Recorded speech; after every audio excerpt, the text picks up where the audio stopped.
Royal Standley of Oregon Pacific Financial Advisors, offering securities through United Planner Financial Services. Member FINRA SIPC, shares his planning approach to help people toward a place where they may be at peace regarding their financial goals. In this dynamic podcast, Royal will share his insights on how to design a retirement plan to help you plan for your future. Now, on to the show. Hello and welcome to Life by Design with Royal Standley of Oregon Pacific Financial Advisors. Good morning, Royal. How are you? I'm doing great. How are you doing, Eric? I'm doing fantastic, and I'm excited about today's podcast. Excellent. What are we talking about? Well, that's it. I get to control this sucker. It's about time, Royal. I get to be the one in the driver's seat. Audience, you're in for a treat. This is going to be a disaster. Exactly. We're going straight off a cliff, brother. But hey, we're close to the ocean, if I'm not mistaken, so it'll be a soft landing, kind of. Anyway, kind of. Yeah, kind of. So anyway, for the audience members out there, this year, 2020, is the 25th anniversary of Oregon Pacific Financial Advisors. That means they started way back in 1995. So in the last century. That's just weird to say. Anyway, so today is going to be a little bit different. I am going to actually interview Royal about Oregon Pacific Financial Advisors, their history, his history, their future, his future. Just a bunch of questions for Royal, really. So without further ado, are you ready, Royal? Yeah, let's jump in. All right. I'm going to grill you. Here we go. It's going to get tough right off the bat. I'm just Perfect. Okay. Perfect. As long as there's no math in this, we should be good. No, I think we already covered the math. 25 years minus 2020, 1995. Yeah, I think we're good. Okay, good. All right. So how did Oregon Pacific Financial start? So it actually started by three financial advisors coming together in 1995 and just wanted to kind of pool their resources and come together as an office. They had been out on their own separately and kind of been friendly for years. And they just decided, what if we kind of, pooled our resources, started working together. They had a fairly similar philosophy, although they each had kind of a different specialty there. And were able to kind of pull together and open Oregon Pacific Financial Advisors. The original three founders were Don Todd, who was my mentor and retired just a few years ago. Mm-hmm. He really had a focus on financial planning. That's really where his heart was in building financial plans, helping people kind of understand money management and that sort of thing. The other advisor was Ken Hedstrom. Ken passed away in 2010, but he really came from that old school insurance background of doing life insurance. That's where he had spent most of his career. He had served in the Coast Guard in his younger years. And then the last member was actually Wayne King. Wayne, unfortunately, passed away very early on after they started Oregon Pacific Financial Advisors. But he was really more into individual stocks and that sort of thing. That was his specialty as he joined the firm. Gotcha. All right. So you were I know you've got a ton of wisdom, ton of experience, but you were a pretty young guy in 1995, if I'm not mistaken. And so when did you come on with Oregon Pacific Financial Advisors? Right. Great question. So I actually joined the firm in 2006. Okay. All right. So out of the founders, you knew two of them? Does that sound about That's right? That's okay. right. So the interesting story there is both Wayne and Ken were diagnosed with cancer, I believe in the same month, back in, I believe, 1997. Wayne unfortunately passed away very quickly. He had an aggressive form of brain cancer. Ken, however, actually kept working for the next 13 or 14 years until he passed away in 2010. He was able to kind of just fight that cancer battle. He loved coming into the office. He loved his clients. Yeah. Really just tried to be here and be a part of the office really until the last few months of his life. Gotcha. So who are they like as people? I mean, you got to know them a bit, two of them at least. Tell me about their personalities. So with Ken, he was just a very warm and open person. Very down to earth, really just somebody you could sit down with and just spend an hour or two just chatting with. He had great stories about kind of growing up, great stories about coming up in the business, just a warm, open personality. It was always a struggle. When I knew him, he was, almost 10 years into his battle with cancer. Yeah. So that was just kind of a part of his daily routine there of different treatments, trying to take care of that. But just a warm, open person who loved his clients, loved that social aspect of sitting down with them, going out to visit them in their homes, and just a great guy all around. Fantastic. Don, who really is someone I just credit with giving me opportunity after opportunity, opening doors, educating me about how to be a financial planner, how to run a business, how to treat employees, was also just a phenomenal man. Always fair, always level-headed, really, in his heart, just wanted to do the absolute best that he could for his clients. He wanted to be transparent. He didn't want to do anything that would, even have a whiff of being on the line. Yeah. Just very upright in that sense. So really a joy to work with the both of them and learn the business from them. Yeah. Don retired back in 2017. So I got to spend a good solid 11 years really just kind of walking alongside him, learning the business and seeing him grow Oregon Pacific in his ways while he was at the helm. Yeah.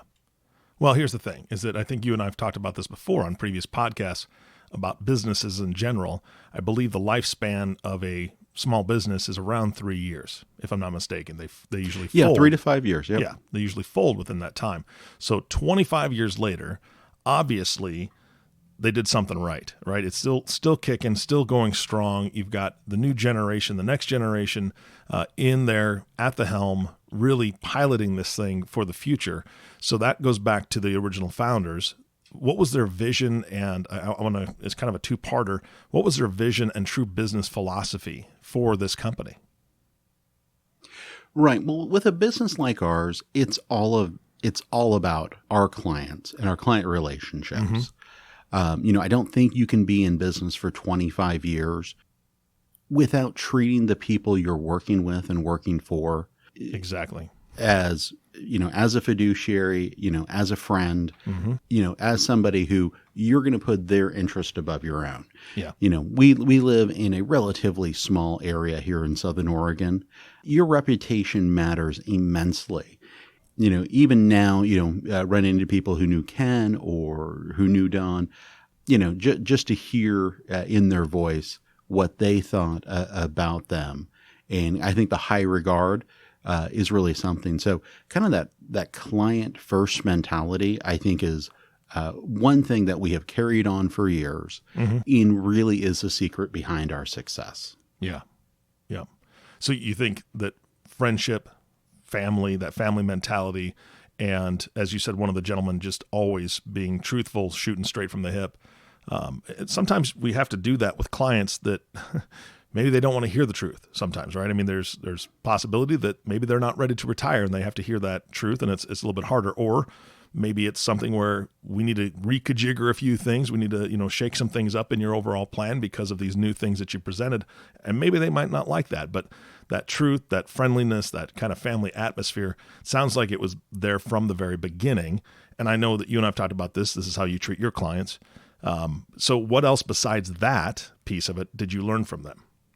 So, as we kind of get into technical things, I would say the biggest part there is a philosophy that, the financial plan is the most important thing that we can do. The investment management is essential. It's very, very important to someone's overall success. But without a financial plan kind of tying those assets into kind of a framework of what does all this mean? How does all this work together? I truly believe that's what sets us apart from a lot of firms here in Oregon and across the nation is there's a lot of firms that do investment management and maybe kind of the bare minimum of financial planning. I really feel like, our clients come into us looking for that financial planning advice, looking for someone to walk alongside them and not just look at the investments, but look at their entire life and everything that's going on there and pulling all that together in that financial plan. So that financial planning background, I think, is another thing that just makes us special and unique here in the Valley. Gotcha. Yeah, absolutely. All right. So that's what you learned from them from business. Now I'm going to ask you just slightly pivot on that question. How did they impact your life specifically? Besides what they taught you, how have they impacted your life? Oh, I think with Don, I worked with Don when I joined the firm. Mm-hmm. He really took me under his wing and just mentored me there. The thing I think I learned from him the most is just a sense of fairness, a sense of with whatever you do, whatever you're going to do, if you were in front of a judge or if you saw it on the front page of the paper, is the actions you're taking the ones that you would want to be there. Yeah. If everything was exposed, are you comfortable with that? And if you're not, you really need to evaluate what you're doing. I think that other piece of that is just an unflinching commitment to getting the job done right. Mm-hmm. I know that all three of them are out of the business at this point, but obviously their legacy lives on, and the impact that they had on their clients is still carrying on because other people within the business are taking care of their clients that they originally had. So how have you seen what they set up originally impact the lives of their clients? Great question. It's really that financial planning piece. It's really just sitting down with someone and helping them to understand that when it comes to building wealth and kind of building your nest egg that you're going to retire on, it's not about, massive action one time. It's about little steps that you do consistently over time. Mm-hmm. It's that monthly saving into 401ks. It's, the little things that you do along the way. And it's not just one big thing that you try to accomplish at the end real quick. So I've just seen clients really, one of the joys of doing what I get to do is I get to see clients throughout their lives and kind of celebrate the high points, mm-hmm. And commiserate with them, during the challenges. Yeah. So just over and over again, it's watching clients get to the point where maybe they can retire a few years early. Maybe just because of the additional savings we were able to encourage in them, the proper investment management, they're able to, do those things with their kids that they always wanted to. Maybe it's just pursuing a dream. Maybe it's just pursuing travel in retirement and having that flexibility. And then ultimately, the one thing that we kind of say here internally is, whenever we bring on a client, if we're successful, we're going to be with them until they pass away. And so when we bring on a client, the expectation is that, one of the advisors here in the office is going to be working with them until the day they're not here any longer. Mm-hmm. And just being able to be that resourcer in someone's life and then help that second generation kind of make sense of what mom and dad left for them, mm-hmm. and then kind of carry on their lives. It's really a fascinating thing. I don't know of too many industries where, you can work with a family for multiple generations and just kind of see how their family develops, see how things go right, see how things go wrong. It's just a fascinating viewpoint that we get to see and we get to be part of as financial planners. Mm-hmm. Fantastic. All right, so I'm going to take you back a bit here, Royal. I know that you said you joined the company in about 2006, correct? That's right. That's okay. Right. So actually, I just celebrated my 14th anniversary here with Oregon Woo-hoo. Pacific. All right. 2002 was a pretty bad year, right? Mm-hmm. You and I've talked about recession. You and I've talked about the fact that recession is coming. I mean, it always is. We just don't know when. What goes up will come down at some point. Right now, we're in a great market, in my opinion, at least for now. Mm-hmm. But in 2002, it was rough. In 2008 and 2009, it was the Great Recession. That was a bad couple of years. You guys have stood the test of time. And so in your opinion, I know that you weren't there for the first one, but you definitely were there for the second one. That was, you're 2 years into your job when this thing hit. Mm-hmm. How did the company make it through that? Really, it's just part of our investment philosophy of diversification, staying consistent with our investment philosophy, knowing our clients' risk tolerance, and staying diversified and not trying to chase returns. I remember a story Don would tell quite often about going through the tech crisis. And, during that tech run up that we had in the late 90s, losing some clients who basically said, hey, I want to be in technology. I want to put all my money there. Look at these returns my neighbors are getting. And, Don was very consistent with his message. Hey, listen, we have to be diversified. You can't just make a bet on, technology stocks or anything like that. And it was interesting. He actually had a client come back a few years later. The client had stayed with him and said, basically, hey, we lost 7% this year. I want to thank you. Yeah. And it really surprised him because it was a down year. We tell our clients you're going to have a down year, every once in a while, stay invested, et cetera, et cetera. We have our mantras that, we try to get clients to understand. But this client was coming back because he was down 7%. And a lot of his neighbors were down 50% because they had loaded up on, kind of crummy tech stocks. Yeah. So he was thankful for that discipline. And that's something that we've just carried on is be disciplined. Don't chase fads. It's not our responsibility to be the best performing investment advisors in a bull market. That's not what we're trying to accomplish. What we're trying to accomplish is being consistent with our investment philosophies and help clients understand their reactions to the markets when markets go down, which they're going to again. Yeah. Yep. Absolutely. It's funny. I think back, they made it through two major, recessions at that point. And to your point, somebody thanking him for being down 7%. That's because if I'm not mistaken, somewhere the market was down around, the S&P 500 was down around 49%, if I'm not mistaken, during that recession, and even worse in 08 and 09.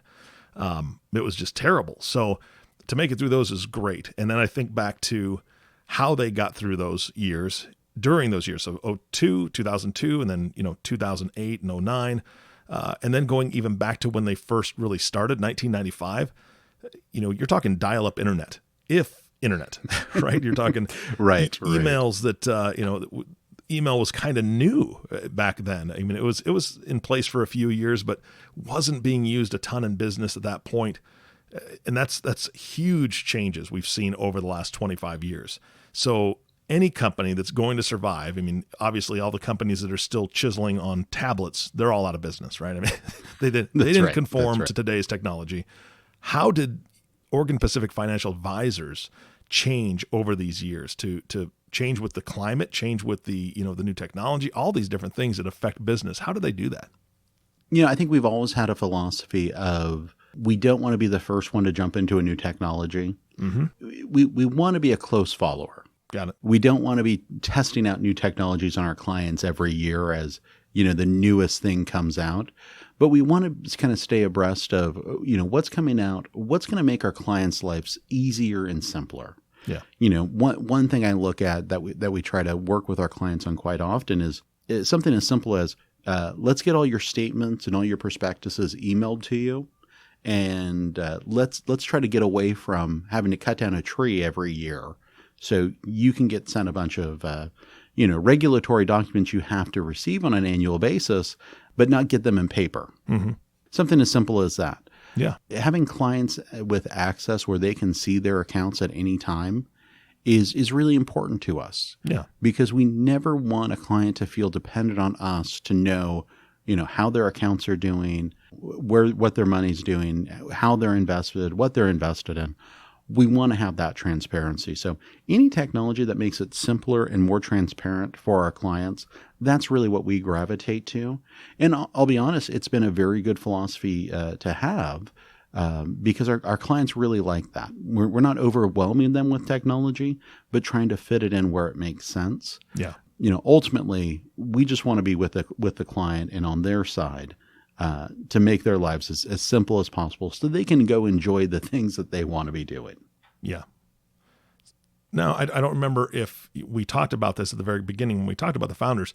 Did the three of them start it together just with a small office staff, maybe one additional person, or was it just the three of them starting out together? I know that there was kind of a coming together of businesses, but what did that look like? How many people were there at that time? And then how has the company grown since then? Right. Great question. So the company started off with basically 1 to 2 support staff. Okay. And stayed pretty consistent there for the next probably 10 years or so. One thing Don was always really passionate about was doing internships with high school students. Mm-hmm. So we'd usually have a high school student change over every year or two, coming in for just a few hours in the afternoons to kind of help out. Great. And then we had a lead assistant that will kind of manage the office, take care of client accounts, client requests, that sort of thing.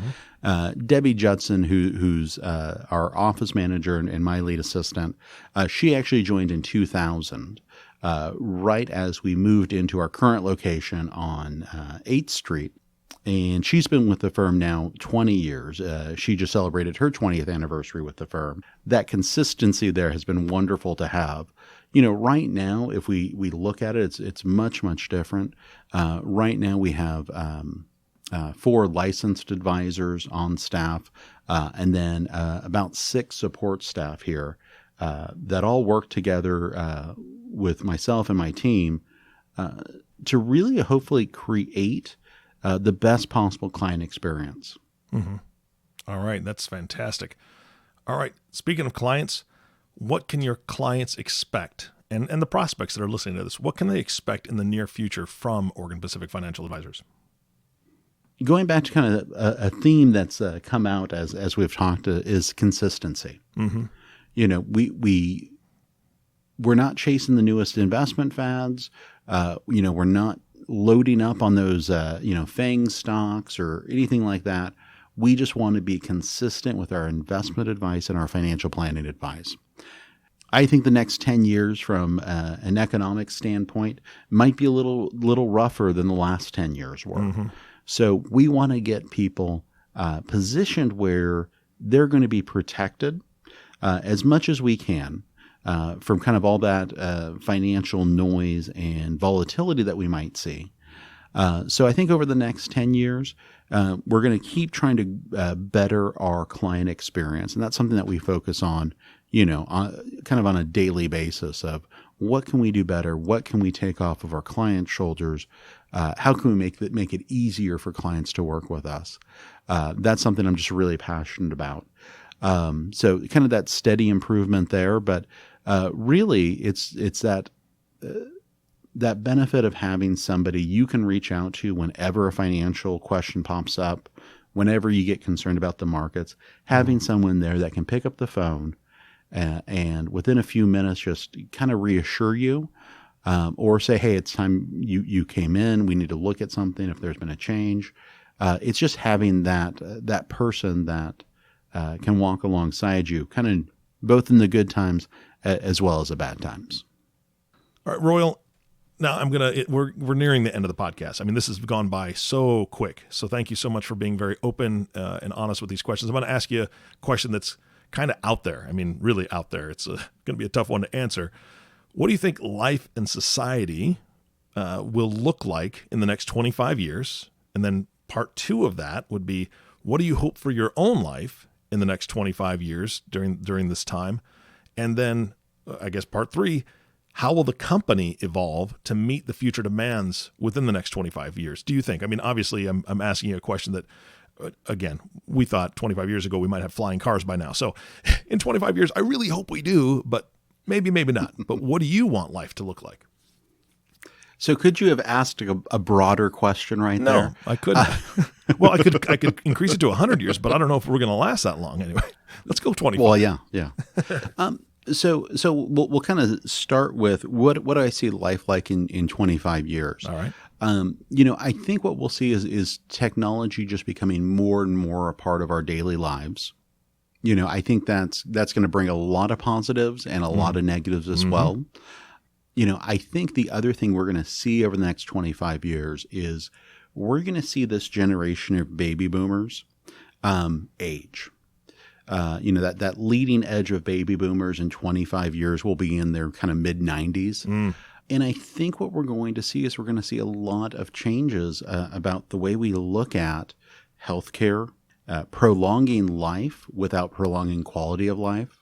I think that's going to be a question that's going to come up over and over again.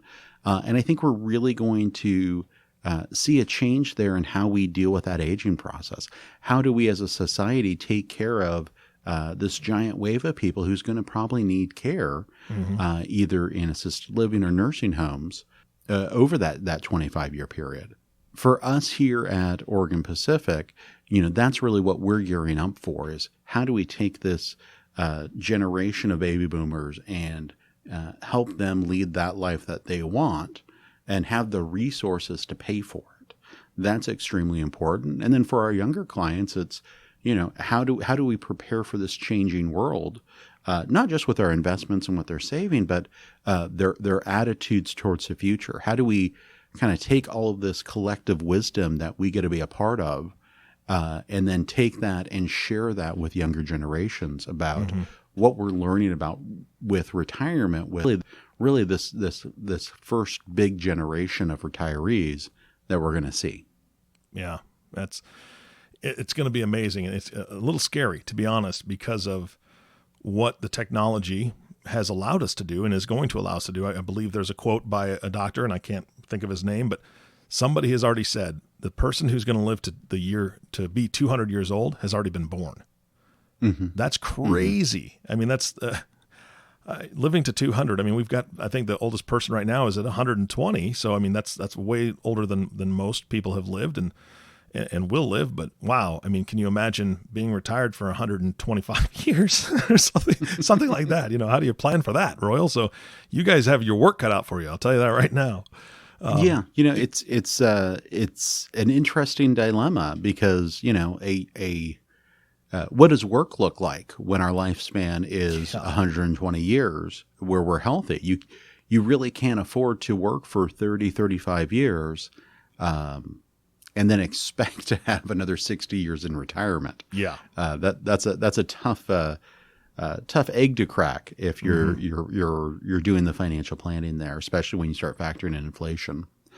The other piece of what you talked about is, what do we think happens here at Oregon Pacific? I think we're going to spend a lot of time bringing in the next generation of financial planners. The amount of education that someone can get now who wants to become a financial planner is really off the charts from where Don and Ken and Wayne started off. When they got their start, financial planning was really in its infancy. It was really just kind of gaining momentum there. Now we have numerous colleges across the country offering bachelor's degrees and master's degrees in financial planning. Yeah. So I think kind of raising up that next generation of financial planners is something that I'm really excited about. I'm excited to pass on, what I've learned in my career so far and really help and empower that next generation to come along and see where they take us for, the 50 years after that. Yep. And I'm going to tell you right now, Royal, I want a reunion, you and I, on the 50th anniversary of Oregon Pacific Financial Advisors. At this point, you're getting towards your retirement age if you choose to. I'll be at my retirement age if I choose to, but I will make a promise to you that if you're still working at Oregon Pacific Financial Advisors in 25 years, I will jump on the mic with you because I want to do another interview and I want to hear all about the growth and the changes and the excitement that's happening in Oregon. Perfect. Deal? Perfect. We'll pencil it in. All right. Sounds good, Royal. Thank you so much for your time today. My pleasure. Good talking with you. You bet. And thank you all for listening to the Life by Design podcast with Royal Standley. If you have not subscribed to the podcast yet, please click the subscribe now button below. This way, when Royal comes out with a new podcast, it'll show up directly on your listening device. This makes it much easier to share these podcasts with your friends and family. Again, thanks so much for listening today. For everyone at Oregon Pacific Financial Advisors, this is Eric Johnson reminding you to live your best day every day. and we'll see you next time. Thank you for listening to the Life by Design podcast. Click the subscribe button below to be notified when new episodes become available. The views expressed are those of the presenter and may not reflect the views of United Planner Financial Services. Material discussed is meant to provide general information and is not to be construed as specific investment, tax, or legal advice.